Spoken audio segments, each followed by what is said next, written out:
That's what I do. I drink and I know things.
All right, what's good, fam?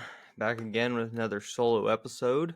Usually it's solo. I don't know why I say that every single time, but yeah, back again with another episode. Got some new technology up in the studio now. I don't know if I'd call this much of a studio. It's kind of wherever I can find a quiet place in the house, but we got new technology, new computer. Shit's dope. MacBook Pro. Staying with the Mac. I'm staying with the Monopoly. Tim Cook is still a faggot, but I'm still buying his products. But I don't even believe that he truly even understands this technology. He's more of like a probably either some fag that is closeted or some predator that's also closeted that runs a company, and he does what he's told to do.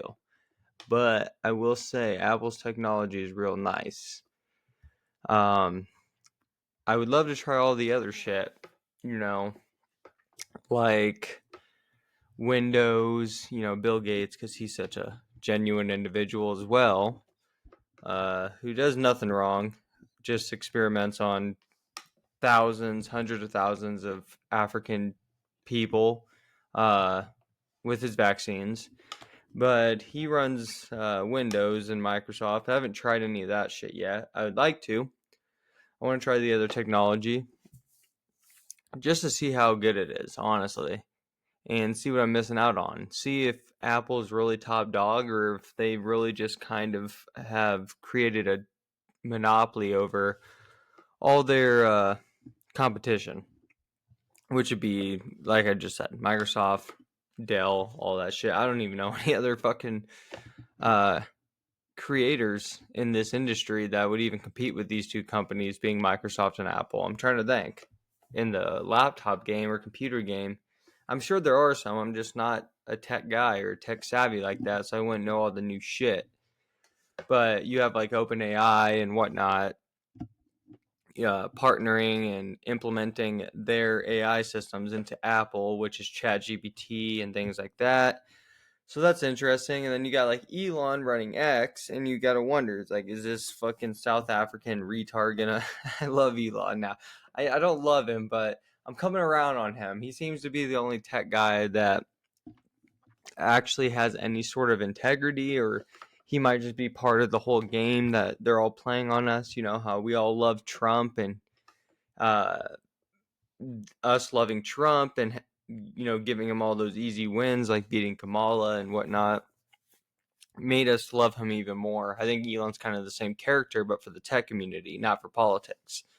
That guy that's like, oh, they're all so bad. But then there's Elon, and then you realize Elon has just had the same plan, just can implement it way faster than the other retard that he was going against, like someone like Mark Zuckerberg, who thinks that he can just change his outfits and go on Rogan and say that he does jujitsu and everyone's gonna love him all of a sudden.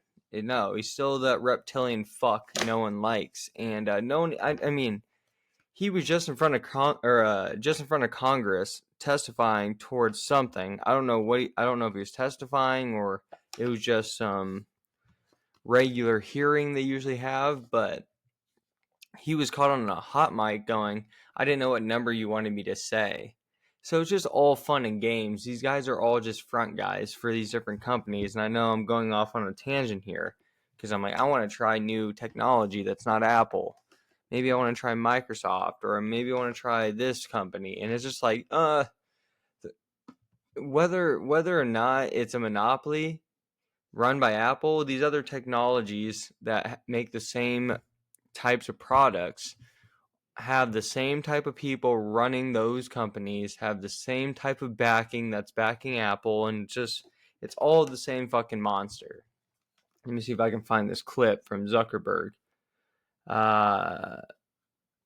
before we get into anything, because I just think it's hilarious that, yeah, yo, hey, tech geek, since you know everything about tech, your fucking mic's still on, you fucking retard. He's like, I don't know what number you wanted me to say. So, which means he has a handler for sure. So let's look up Mark Zuckerberg. Zuckerberg is a Jewy name. I will say that. We'll see. Okay, so here he is, caught on the hot mic, and this comes from Spencer Hakamayan. Jesus Christ, nice name, dog. Mark Zuckerberg gets caught on a hot mic admitting he is totally making up Meta's U.S. investment numbers based on whatever Trump wants to hear. Oh, so he's not even telling us like a head of state. Oh, I didn't know what number he wanted me to say. He's telling Trump, bruised up hands Trump, that he didn't know what number he was supposed to say. So here's the clip. How much are you spending, would you say, over the next few years? Oh, gosh. I mean, I think it's probably going to be something like, I don't know, at least $600 billion through 28 in the U.S. Yeah. It's a lot. No, it's significant. That's a lot. Thank you, Mark. It's great to have you. Sorry, I wasn't ready to do a for announcement. He said I wasn't sure what number you wanted to go with. Jesus, he said. How you doing? So he leans over to Trump after saying he's going to spend $600 billion, I think it was, which is total probably bullshit. Who knows where the fuck that money's going? It's probably going towards black ops operations, space exploration, if that's even real, underground type shit. They do all these illegal things like traffic kids, traffic guns, traffic drugs. Someone like Epstein, who's not the only character doing this. You had Adnan Khashoggi before him, who was very connected to Epstein. Like, they traffic guns, they do all these illegal things to make illegal money, and then they put it towards black budget operations, which the public never knows about. So you're talking about maybe building underground bunkers in case a cataclysm hits that the public has no clue are being built. But that's where all these black budget operations go. Like, that's what all the funding that goes into these operations goes to. And so it's like, you might not know that they're built. So Elon had this the only company we know nothing about when it comes to Elon, because they shove every other fucking company that he runs down our throats, almost like the Holocaust in middle school and high school, how they shove that piece of history down your throat, but don't tell you any other piece of history, like the Bolshevik Revolution or the Armenian genocide, things like that. They do, I mean, they tell you, oh, he runs all these other companies, but they won't tell you about the Boring Company, which is his underground tunnels that are supposed to, at one point, be able to transport anyone that wants to use them. That's just false. It's for the people that need to be using them, the people in positions of power, the people that would probably be killed if they went out in public for what they've done, but they have a nice little secret way to go. And not only that, it's like maybe they're tunnels of transport, but maybe it's also like underground bunkers. Because if like the younger dryas impact theory is like a correct theory, well, you got to think maybe it's cyclical, and maybe we are going to get hit with a cataclysm that is a result of meteors and asteroids crashing to Earth, basically wiping out civilization. And you can make the argument that all the prophets from all the different biblical and holy texts are just survivors of a cataclysm. Well, who's going to be the survivors of the next ones?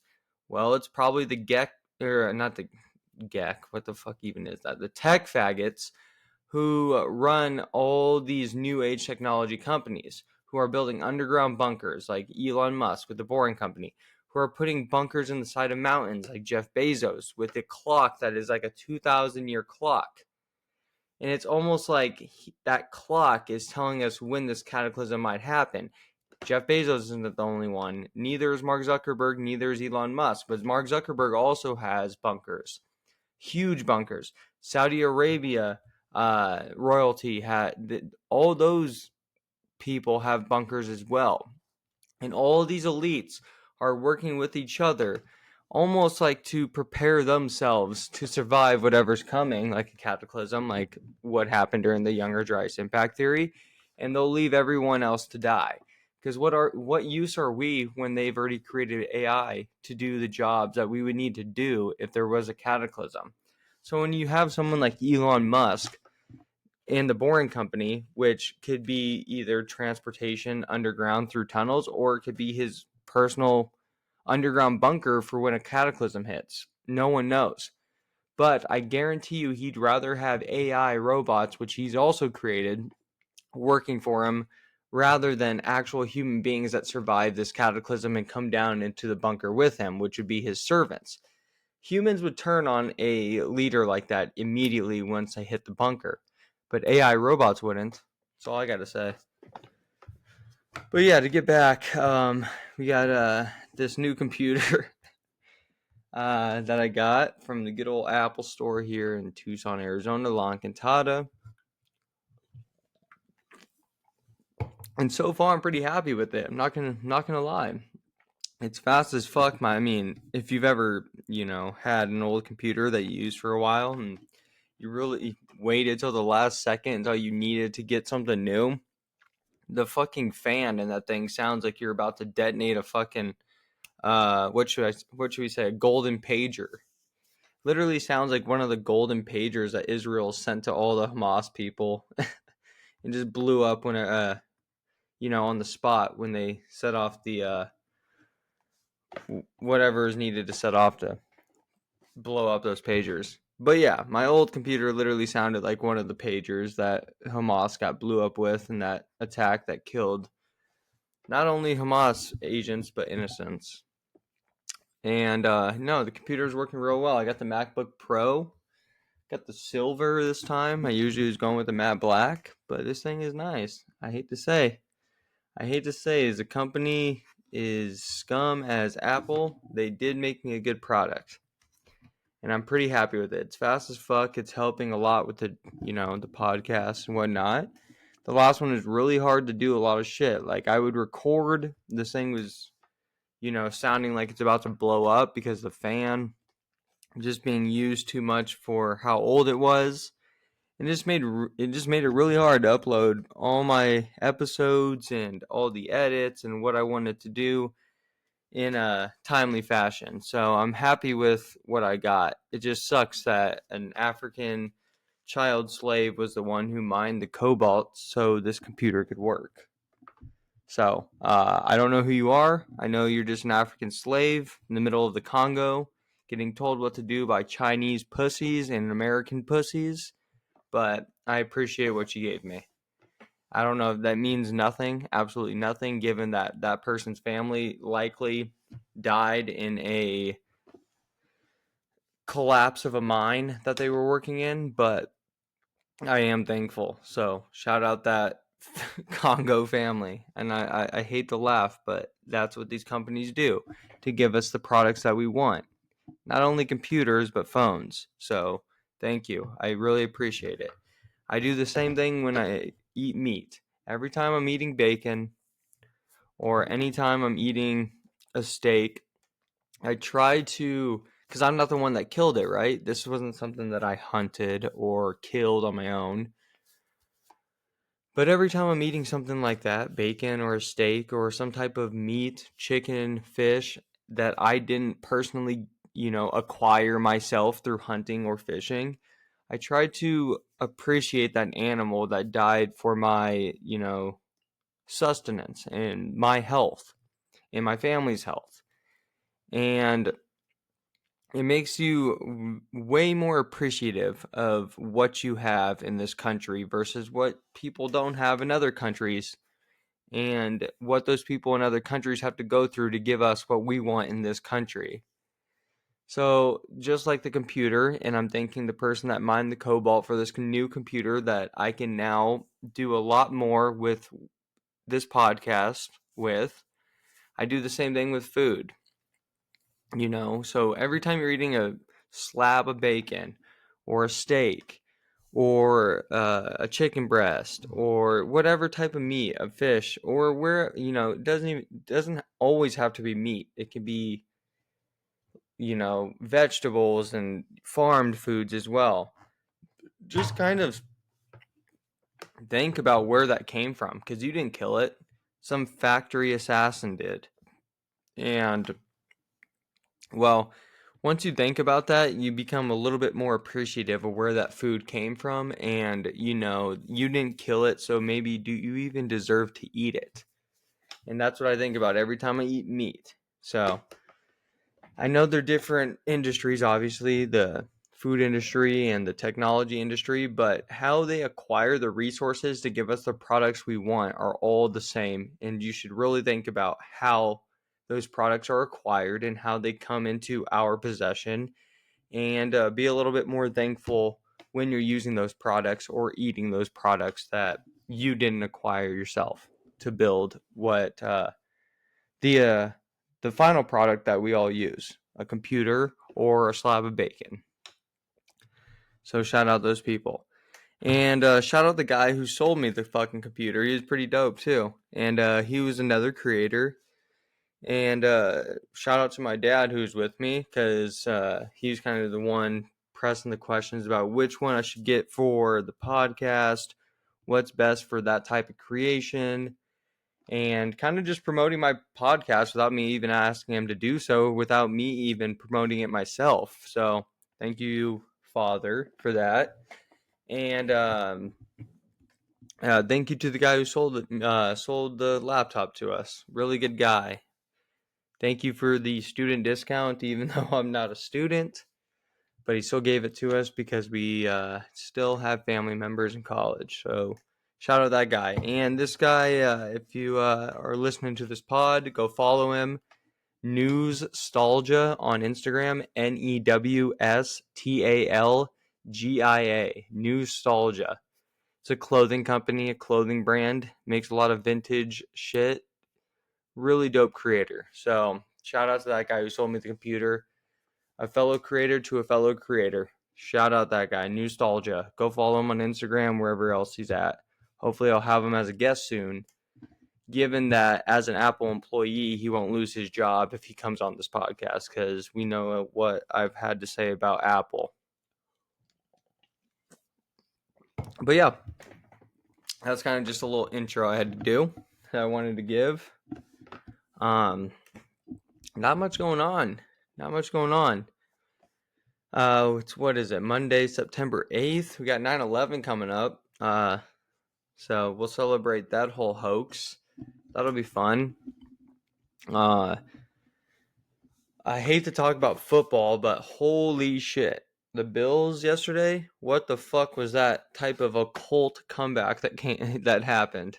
That was fucking insane. And I'm one of these people that watches football or any type of other sport that's not UFC or combat sports with the intention of winning money. So basically what that means is I'm not watching any sport that's not a combat sport unless I have money on it. And so that's kind of my vice. That's kind of my that's kind of like what I like to do within the matrix that I hate. And so I kind of get that from Izzy Griffin, who is a musical artist, also another podcaster. And he put something out yesterday, which I thought was really interesting, and I really agreed with it. I'll read it real quick. He goes, this is on his Instagram story.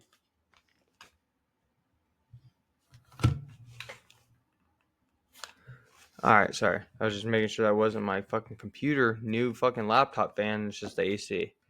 But this is what Izzy put on his story. So, Izzy Griffin, go follow him. Izzy N. Griffin 2 on Instagram, and you can find him on Spotify as well. He has so many great fucking podcast episodes and YouTube videos on the occult and Nepo babies and all this type of shit. He also makes some pretty good music. So, he put this out on his Instagram story, and I think it looks like a screenshot of a tweet he put out. And he says, the NFL is the only American psyop I allow myself to enjoy. I have to have some type of matrix wax pleasure or I will actually go insane. Go Rams. We are winning the entire thing this year. Rams Ravens Super Bowl this year, 35-32, Matt Stafford, MVP, then he retires. And so I agree with him there. I don't agree with him on who's going to win the Super Bowl because, well, if you watched the Ravens game last night, that was pretty fucking crazy. They definitely could. I don't see the Rams in it. And I'm a Rams fan at the end of the day. And I've been a Rams fan before they even went to LA. And I don't want to talk about football too much, but I do want to make a comment about what he said there. It's like everything seems to be like a psyop, or it seems to be part of the occult, or it seems to be in some way scripted or part of the matrix. And people like me or people like Izzy that are like, I see through all this bullshit after doing all the research I've done, and everything seems to be connected. Everything seems to be fake. Everything seems to be a psyop. But if everything is literally a psyop, and maybe it is, and the people that believe in that shit, I mean, they will go crazy, like myself or like him. Like, we need some vices, just like we smoke, just like we drink. Well, when you're talking about the Matrix, you need to have some form of connection to it, or you actually will just go insane. So I find sports a good way to do that, just like Izzy said. But I can't do it unless I'm betting. And sorry, I gotta piss real quick. I'll be right back.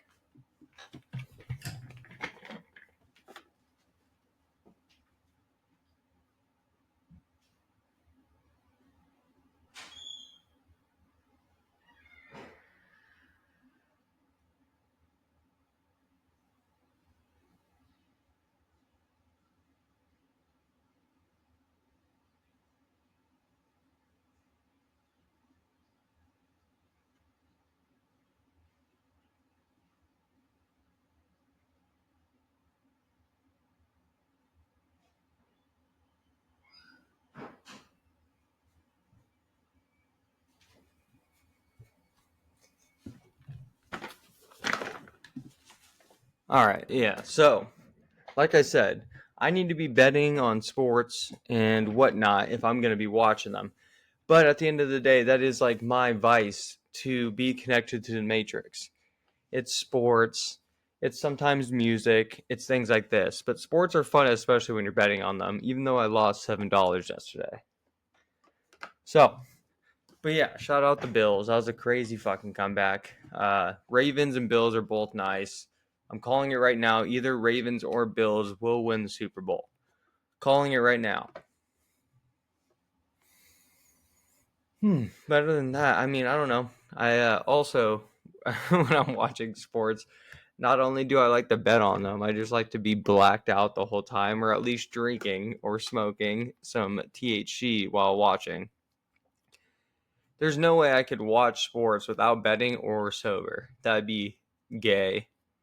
That'd be really, really, really, really LGBTQ plus type shit. So I mean, that's all I really have to say about sports.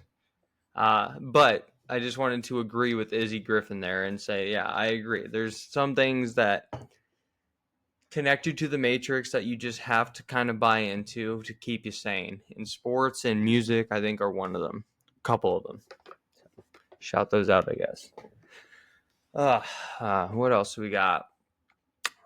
All right. I mean, I've been watching some good movies and TV shows recently. I don't know if anyone is down with the Alien series or the series that connects to the original movie Prometheus, which was a Ridley Scott movie, and then there was a sequel to that called Aliens Covenant, and then, well, actually, you know what? It starts. Let me get the exact dates, but there was a Ridley Scott movie that was way back in the day. I think it was the 80s, it might have been the 70s, called Alien. So hold on, let's go Ridley Scott. All right, so we got Ridley Scott movies here. Who, I mean, let's just go through his like fucking inventory of what he's created. So we got Alien, which was 1979, like I just said. Gladiator, Gladiator 2, Prometheus, Blade Runner, Aliens Covenant, Kingdom of Heaven, Napoleon, The Martian, Alien Romulus, The Dog Stars, The Last Duel, Blade Runner 2049, Black Hawk Down, American Gangster. I mean, House of Gucci, Legend, Hannibal. I mean, dude, this guy's inventory of shit he's written is fucking insane. But to get back to it, I've been watching Alien Earth on Hulu recently, and this shit is fire. It's DEI for sure. I also think it's weird how they're like uploading kids' brains to like adult bodies, and some of the adult synthetic bodies they're uploading the kids to are like kind of hot, and I'm like, what the fuck are you guys trying to create here? But I'll look past that because the show is really good. It's like, why couldn't you take sick adult people?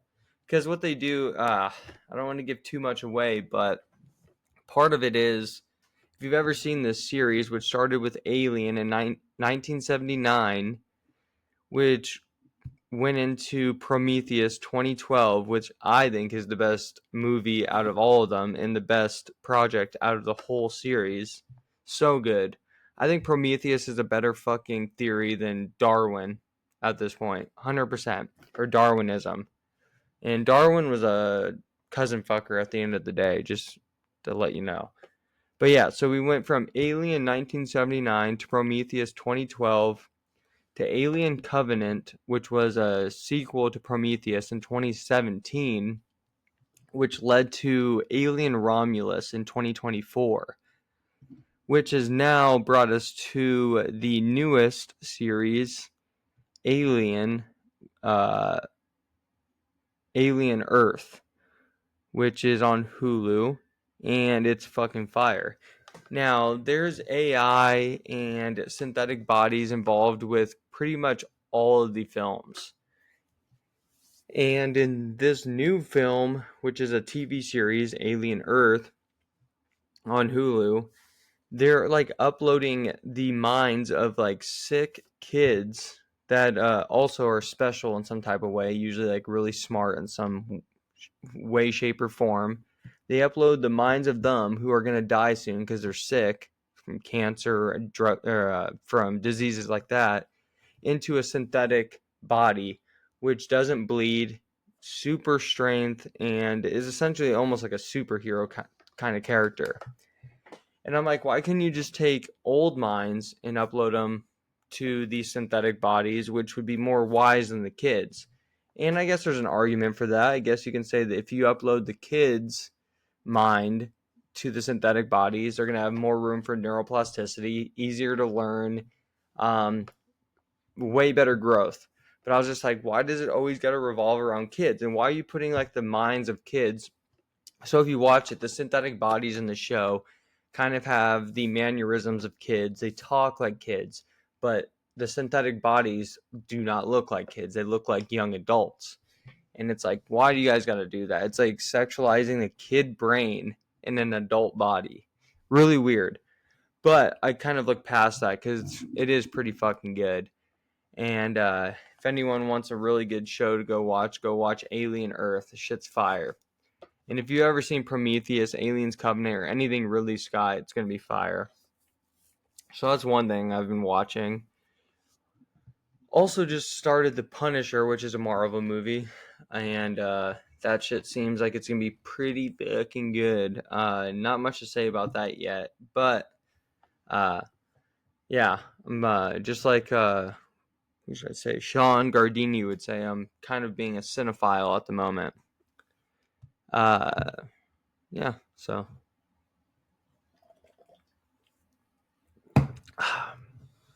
Also just watched The Shining once again.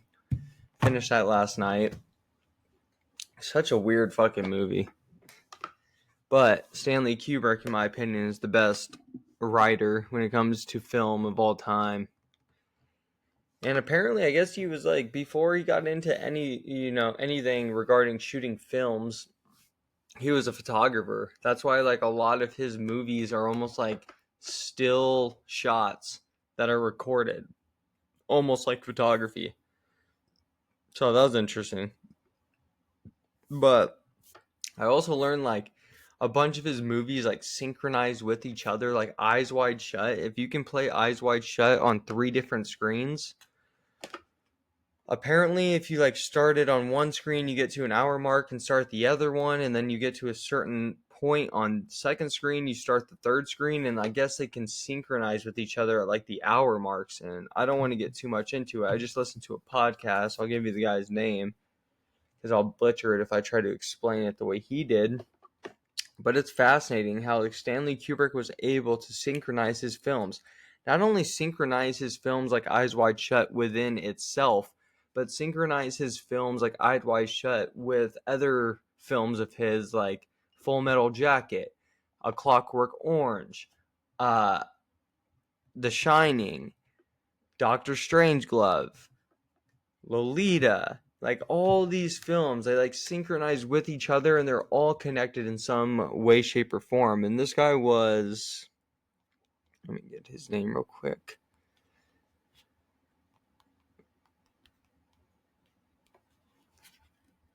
So this guy's name, if you want to go hear more about him, I forgot what his podcast is called, but he was just on the My Family Thinks I'm Crazy podcast. His name's Sean McCann, and he actually is the host of Wake the Dead, which you could probably find on YouTube and Spotify. And if you want to hear this episode, you go to My Family Thinks I'm Crazy on Spotify or wherever else you can find podcasts, and it's Sean McCann, and he'll tell you about the whole dark side of Stanley Kubrick and all the connections between his movies and what he was trying to tell us. Because he was, I mean, there's no way Stanley Kubrick wasn't trying to tell us anything, bro. The Shining is so weird. The Shining's really weird, too, because if you've seen it, I'm sure, I mean, I hope people have seen it. Nowadays, kids that are addicted to films that got to have cuts every millisecond, it's got to cut to something new to give them a new dopamine hit, like Fast and the Furious or things like that. They would find something like The Shining boring. But if you have any real sense of art or any taste for good film or art in general, The Shining is phenomenal.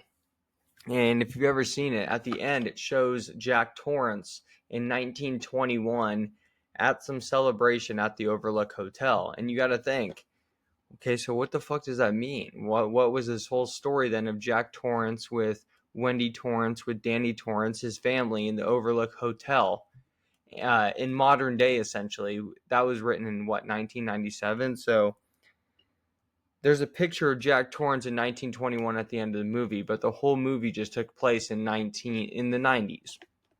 And it's like, what does that mean? And after watching the whole film and how he dies and what's going on within the film, you kind of come to this conclusion that I got from this guy, Sean McCann, on this podcast, that Jack Torrance is actually in like his own personal hell at the Overlook Hotel that he never escapes.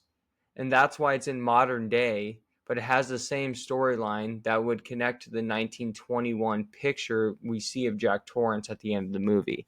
So maybe he is in his own personal hell. And there's also connections that you see within not Eyes Wide Shut, but The Shining, Eyes Wide Shut, and other films of Kubrick that you can synchronize with each other at specific times within the film.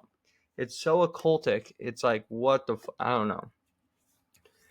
The occult has got to be one of the most powerful religions of all time, if not the most. This shit is crazy. And I do think Kubrick was trying to alert us to something. But yeah, that was something that I watched recently. You know, The Shining, fucking phenomenal film. I love Stanley Kubrick. I think he's the best writer of all time. I love Ridley Scott. I think Ridley Scott's still alive, so he's been going a little bit more wokey than I would like to see. But Stanley Kubrick died after, I've said this probably multiple times on the pod, but Stanley Kubrick died pretty quick after he had finished Eyes Wide Shut and had turned it into who was going to publish it and produce it for him. And they say there's a missing 30 minutes, but this guy, Sean McCann, said that there might be another theory for that missing 30 minutes, and that theory might be that there was never a missing 30 minutes to Eyes Wide Shut. It was a rumor possibly started by Kubrick to make sure that the legacy of him lived on into like our modern times. Like, would we still be talking about Stanley Kubrick and Eyes Wide Shut if there was no rumor of a missing 30 minutes? I don't know. But if you've seen Eyes Wide Shut, and then you look at like Epstein, P. Diddy, Larry Summers, Branson, Richard Branson, all these type of guys, it's like, what was Stanley Kubrick trying to say? So I don't know. I'm still confused on that extra 30 minutes that went missing. Maybe it was a rumor, maybe it wasn't. But Kubrick was definitely trying to tell us something. All right.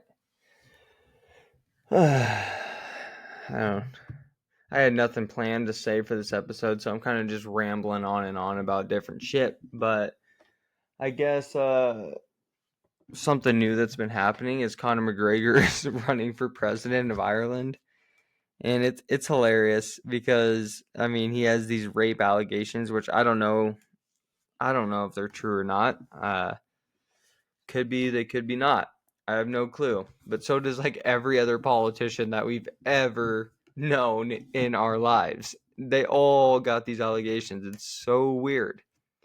And it's like, you look at a place like Ireland, or just like a place in general like Europe or the UK, and you wonder why someone like Conor McGregor can run for president and maybe succeed at doing that. And it comes down to the fact that this immigration issue has become way more impactful than many would have thought. And, well, I think that's true. I mean, the amount of immigration in Europe, I mean, we're seeing it in the United States for sure, but what we're seeing in Europe is like a different scale. It's almost like we're kind of mimicking the Europe and UK at a much lower scale at the moment. It'll probably amplify in the future if we allow things to continue as they've done so. But in the UK and Europe and, you know, places like Ireland, fucking immigration, especially Muslim immigration, is off the charts. It's out of fucking control. It's so out of control to where like the most popular name in a place like Ireland is Muhammad or some shit like that. I'm not saying anything bad against the Muslims. I'm just saying it's like the cultures cannot coexist. There's just no fucking way. But it's like, how were these cultures even able to come face to face in the first place?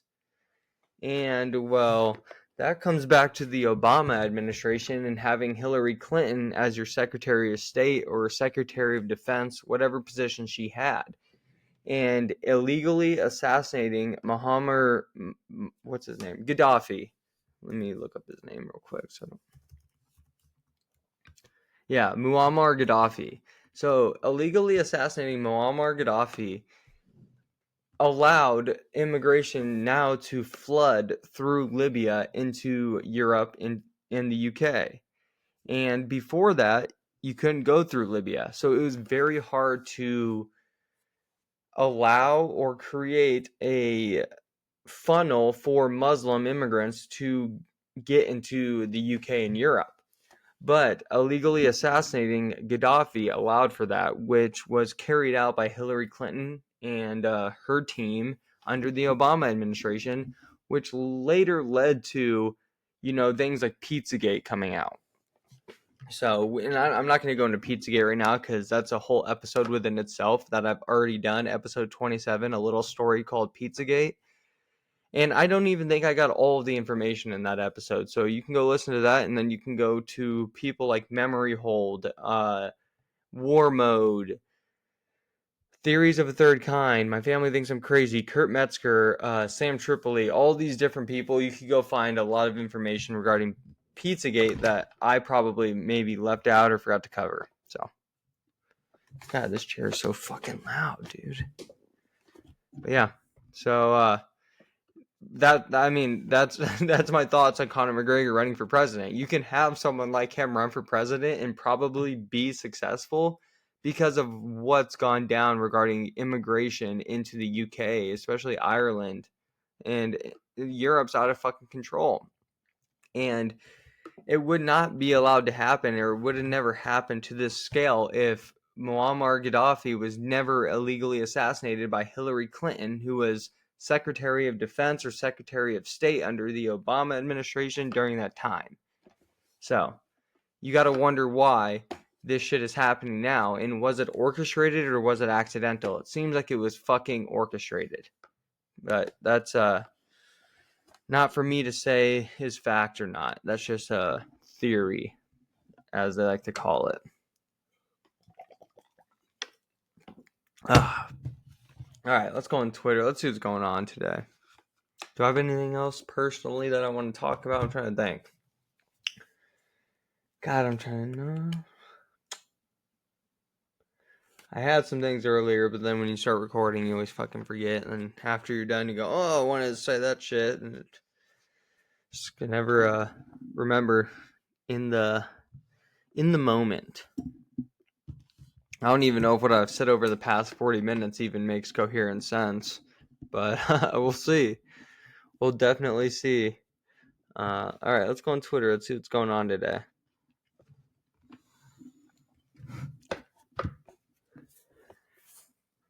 Yeah, because now even Elon Musk, I just saw this. I just watched the new Hate Watch episode. Phenomenal, like always. And they talked a little bit about the Conor McGregor situation with him running for president there. And Elon Musk is even retweeting him and kind of supporting him. Not in the same way that he supported the Republican Party and Trump back when. Actually, should we talk about that?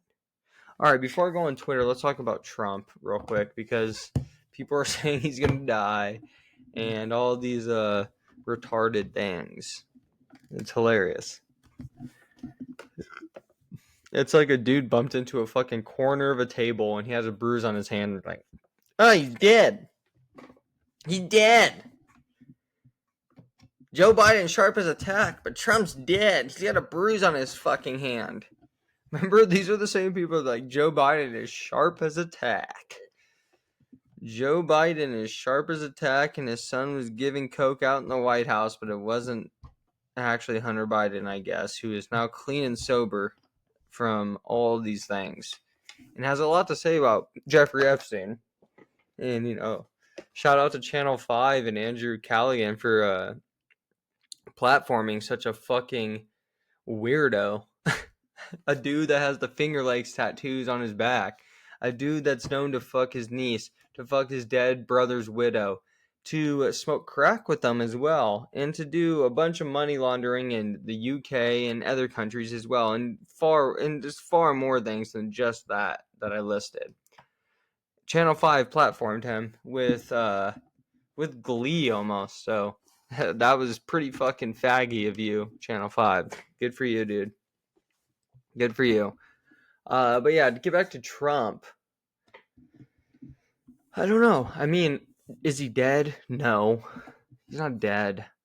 Is he getting old? Yes. He's 80 years old, dude. I mean, what do you want us to say about Trump? He's 80 years old. He's still in way better shape than Biden. Yes, he has a bruise on his hand, but people at that age breathe on their hand. When they get cold, you know when you get cold and you breathe into your hands to warm yourself up? Yeah, you do that at 80 years old and your breath bruises your fucking hand. And so to look at Trump's hand and be like, oh, he's got a bruise. He got a bruise. He's dying. It's like, no. If he was dying, the fucking political spectrum, the political body would be in shambles. This is why they're trying to push in J.D. Vance so fast. You know, the power bottom of Peter Thiel. Who's had like 7 different names, who is married to an Indian stinky woman and named his kid after Vivek Ramaswamy. I don't know if he really named him after that. I'm just saying he has a kid named Vivek. Vivek. So weird. JD Vance. Remember he wrote the book called like Hillbilly Elegy or some shit like that? I don't know what the fuck he called it. But yeah, Trump's old. Okay? He's not dead though. And to say like, oh, Trump's not in the mental capacity to run the world or run the United States, I completely agree. It's kind of out of my power. But to put someone like Biden, who had like 3 body doubles, one of them was black, one of them was as tall as fucking LeBron, and then the other, I don't even fucking know who that was. It's crazy to. It's just crazy to say that like Trump is in the category of health that doesn't make him fit to run for presidency or be the president of the United States. But somehow Joe Biden, who had 3 body doubles, loved kids rubbing the hair on his legs, sitting on his lap, smelling their fucking ears and hair, was better than what we have now, who seems to be covering up the whole Jeffrey Epstein thing as well. I don't know what to tell you about this. All I have to say about Trump is he's not dead. He got a bruise on his hand. He probably bumped into a fucking table or chair, and that's just what happens. But if shit does start going south really quick with his health, they will shuttle in and push J.D. Vance down our throats like they've done with the Holocaust in high schools. They will make us accept him. They will make us accept him just like they made us accept the Holocaust as the worst genocide that we've ever seen in our lives. Which I'm pretty sure the Jews are committing a worse genocide than the Holocaust at the moment. But I don't need to talk about that. But yeah, they will use Trump's health to push in J.D. Vance, who is backed by Peter Thiel, who is, well, part of the PayPal mafia with Elon Musk, and also is the co-founder of Palantir with Alex Karp, who has 0 technology around him at all times. He uses none of the technology he creates.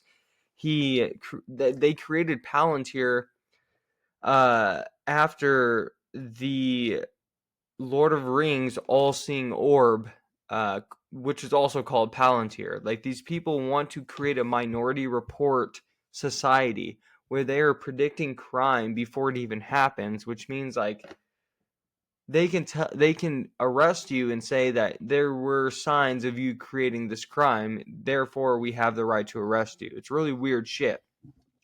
So if you've ever seen like Minority Report with Tom Cruise, who's like, gotta love Tom Cruise. I've been watching the Mission Impossible movies, and I'm like, dude, a guy could not make himself look any better than Tom Cruise makes himself look in fucking Mission Impossible. I love it. But he's also in Minority Report, and if you've ever seen that movie or Blade Runner, these are the same types of situations that they're trying to create with this new technocratic governing body that seems to have like infiltrated our democratic system like some type of virus. So I think I can find the video of the guy that runs one of these companies where they do pre-crime reports and pre-crime screening, which he gladly gave a shout out to Israeli technology as credit for how he created his company, which does this Minority Report shit.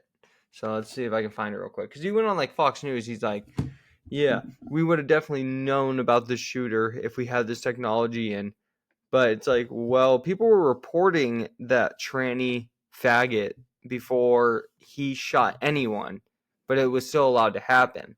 It's almost like you guys allowed it to happen so you could push in your Minority Report technology and also try to take away guns from people that should have guns. Well, let's see if we can find it. You know what I'll search on the search bar is Minority Report, and I'm sure it'll be one of the first ones that come up. Let's see.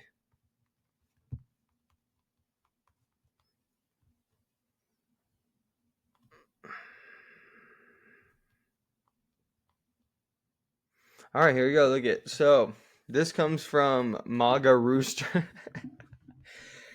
MAGA Rooster on X at Rooster3631, and he says, "Ever seen the movie Minority Report?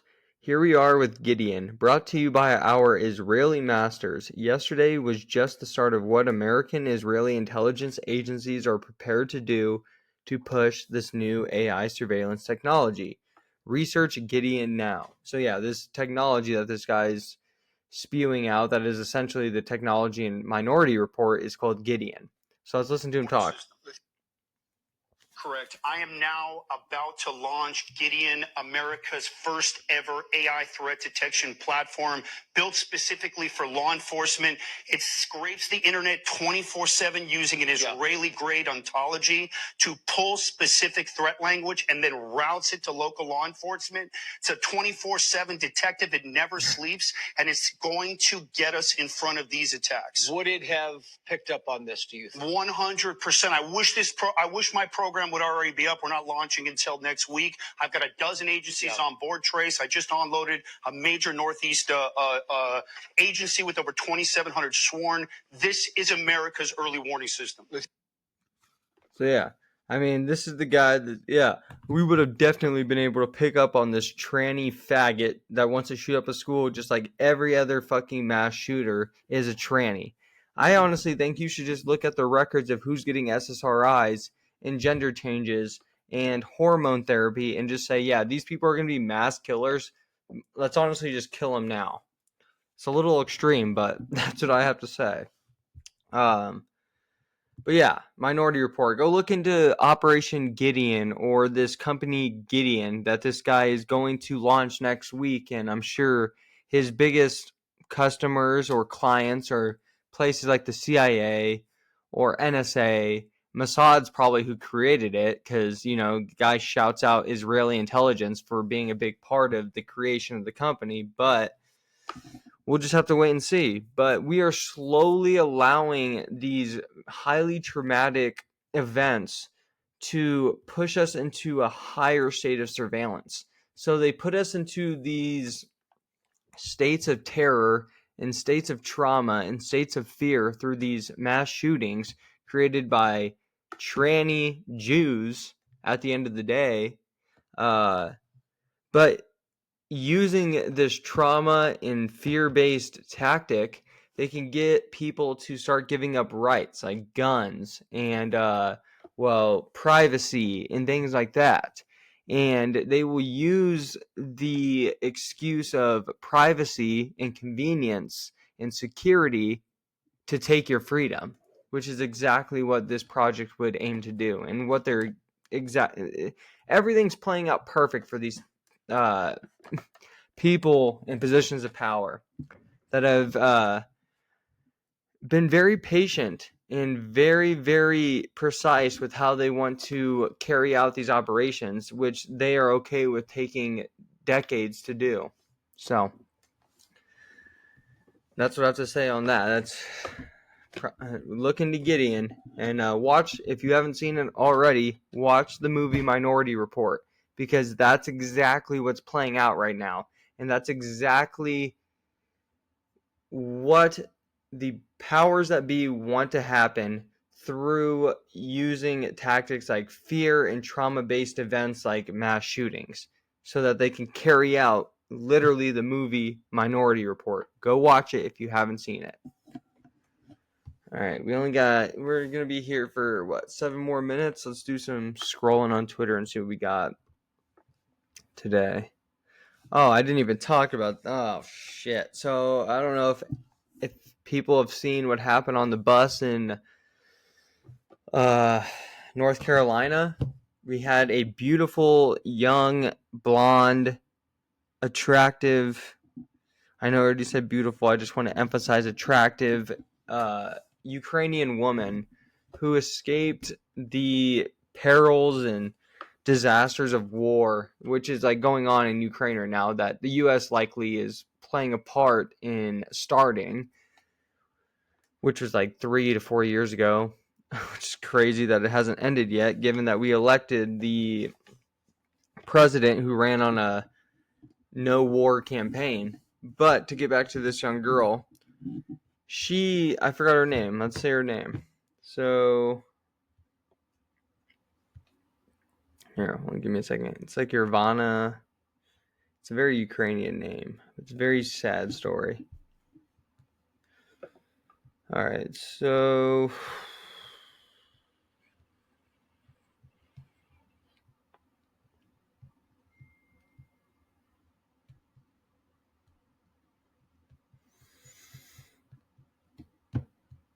all right, let me just search her up real quick. All right.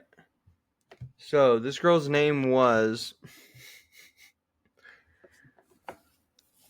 Irina, Iryna. So Irina Zaruska.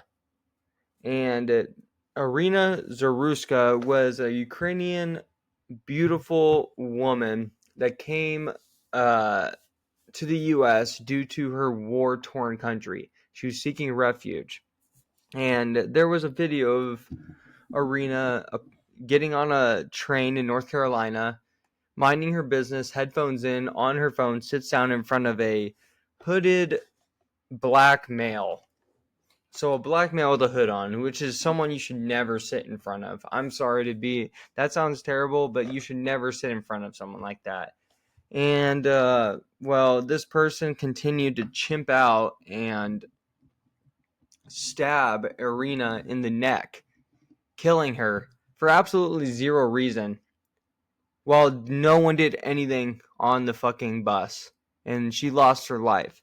So it was more dangerous for Irina, this Ukrainian, essentially war refugee. It was safer for her to be in a war-torn country run by a faggot named Zelensky than it was for her to be around a black male who's told he's a victim in the U.S., in the United States, in North Carolina, on a public transportation train. Think about that for a second. And this just says something about the victim mentality and like what's going on in the U.S. And then you have this shit with this Phillies fan that stole the home run ball that looks just like Rachel Maddow or Mark Cuban or Rosie O'Donnell or any of these dyke retards on the left that just shove all the WNBA dildos being thrown on the court up their ass and shill for the left.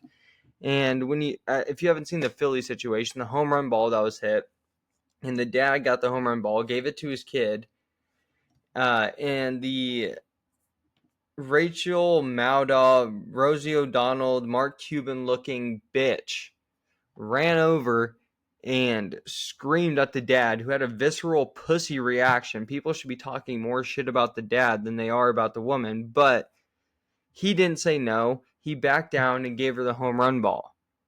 And that type of behavior, a male saying no to a Rachel Maddow type fucking person, is the problem with society that leads that society down the road of young war refugees who are beautiful, who are escaping war-torn countries, who get on a bus and get stabbed in the neck to death. Those things are connected. Whether people want to talk about it or not, the fucking Karen Rachel Maddow lefty cunt at the Phillies game who freaked out and stole the home run ball from the young kid, you know, and the pussy dad who was too pussy to say no to that lady and saying, we're keeping this fucking ball, is directly connected to what happened on that train, which was a beautiful young Ukrainian woman escaping a war-torn country getting stabbed in the neck to death. Those things are connected. I promise you. Whether people want to say it or not, that's a society ran by the Rachel Maddow's of the world and the Mark Cubans of the world and the Rosie O'Donnells of the world create a society and a world where war refugees escape a war-torn country only to be stabbed in the neck on a fucking public transportation train. All right, now we got 2 minutes, so we'll see what we can find. I just had to make a comment about that because those things are connected. Definitely. And people don't want to admit it because they're too fucking pussy.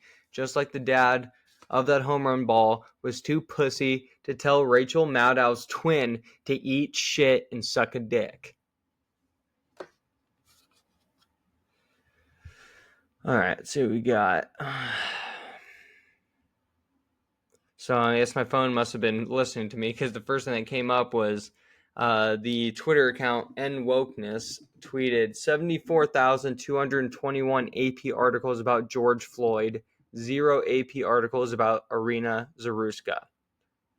And then Elon Musk quoted this tweet saying, divide by 0 ratio. Okay. Yeah. So, I mean, I don't really have any much more to say. I'll be back next Monday with a new episode. Didn't have many new stories to give. It was kind of just me ranting today. So if it's, you know, out of context or all over the place, my bad. But I will see you guys next Wednesday. Have a good rest of the week. Peace. Fidelio.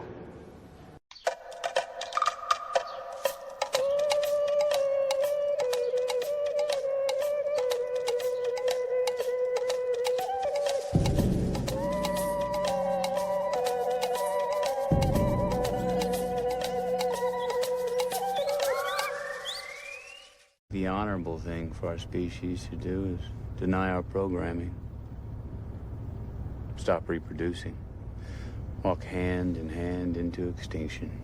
One last midnight, brothers and sisters opting out of a raw deal.